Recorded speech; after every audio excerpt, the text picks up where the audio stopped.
So what do you do to overcome this? Well, number one, you have to understand thoughts are thoughts. Your mind is going to be going into this negative bias because you're sensitized and because you've developed a habit. So understanding the brain is going to look at all the bad case scenarios.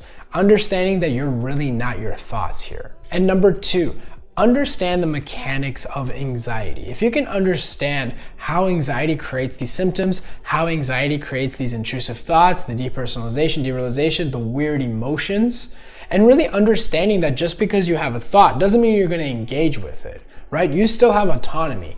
No matter how strong the thought is, it might feel like, oh, I might lose control, but that's just anxiety trying to find ways to stay alive. So once you really understand the mechanics of anxiety and understand desensitization, well, then the focus is on how to unlearn this habit. The habit meaning constantly engaging with the thought.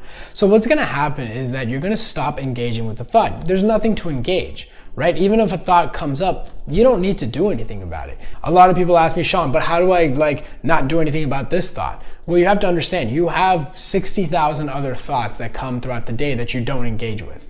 It's the exact same thing.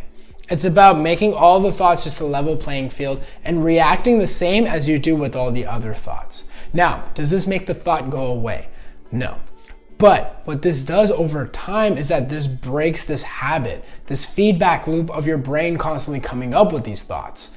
And so then what happens as a consequence is that the brain starts thinking, this isn't an important thought. Shaan's not engaging with it. So if Shaan's not engaging with it, I'm not going to give him this thought. But what happens is anxiety sufferers have a hard time doing that because they have a hard time feeling uncomfortable. They feel like if a thought's coming or they're experiencing a thought, they need to do something about it in order to stop a thought. It doesn't work that way. The second you engage, it reinforces it. So you have to learn to sit with the discomfort and to understand that this what if game that you're playing in your head is actually reinforcing it all. And there's a difference between what if situations and what's happening in real life.